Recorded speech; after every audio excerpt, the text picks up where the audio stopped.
धरती का निर्माण एक अत्यंत रोचक और वैज्ञानिक प्रक्रिया का परिणाम है जो अरबों वर्षों में घटित हुई।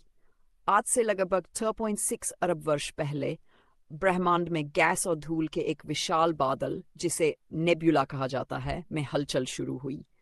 ये नेब्यूला मुख्यतः हाइड्रोजन, हीलियम और अन्य भारी तत्वों से बना था। जब ये नेब्यूला गुरुत्वाकर्षण के कारण सिकुड़ने लगा, तब इसके केंद्र में एक अत्यधिक गर्म और घना क्षेत्र बनने लगा, जिससे आगे चलकर सूर्य का जन्म हुआ। सूर्य बनने के बाद शेष धूल और गैस चारों ओर घूमने लगी और छोटे छोटे कण आपस में टकराकर चिपकने लगे। इन कणों से धीरे धीरे प्लैनेटेसिमल्स नामक चट्टानी पिंड बने और इन्हीं के संगठन से आगे चलकर ग्रह बने। धरती भी इन्हीं पिंडों में से एक थी। जब छोटे छोटे पिंड आपस में टकराकर एक बड़े पिंड में परिवर्तित हुए तो अत्यधिक गर्मी उत्पन्न हुई। इस गर्मी से पिघलकर धरती का भीतरी भाग बन गया। सबसे भारी तत्व जैसे लोहा और निकल नीचे जाकर कोर बनाते हैं, जबकि हल्के तत्व ऊपर रह जाते हैं और मैंटल क्रस्ट का निर्माण करते हैं। शुरुआती धरती बेहद गर्म और आग के गोले जैसी थी। इसके चारों ओर उल्का पिंड और धूमकेतु टकराते रहे, जिससे ऊष्मा और गैसें उत्पन्न होती रहीं। इन टक्करों से वायुमंडल और महासागरों की उत्पत्ति हुई।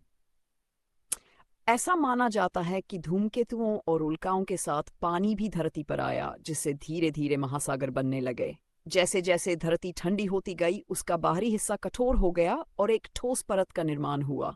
यही आज की भूपर्पटी क्रस्ट है। उसी समय पृथ्वी के चुंबकीय क्षेत्र का निर्माण भी कोर के गतिशील होने से हुआ, जो आज भी हमें सौर विकिरणों से बचाता है। पृथ्वी की ये पूरी प्रक्रिया नेब्यूलर थ्योरी के नाम से जानी जाती है, जिसे खगोल शास्त्रियों ने विभिन्न प्रमाणों और मॉडलिंग से सिद्ध किया है। इस प्रकार धरती का निर्माण एक विशाल अंतरिक्षीय प्रक्रिया का हिस्सा था, जो प्राकृतिक बलों जैसे गुरुत्वाकर्षण, गर्मी, द्रव्यमान और टक्कर के सहयोग से हुआ। आज की स्थिर और जीवन समर्थ धरती करोड़ों वर्षों की उस वैज्ञानिक यात्रा का परिणाम है, जिसकी शुरुआत एक गैसीय बादल से हुई थी। धरती का निर्माण केवल ईश्वर का चमत्कार नहीं, बल्कि वैज्ञानिक प्रक्रियाओं और समय के विशाल कालखंड का परिणाम है। इसका विकास और संरचना ये सिद्ध करती है कि ब्रह्मांड में जीवन का जन्म एक अद्भुत लेकिन तार्किक प्रक्रिया के तहत संभव हुआ।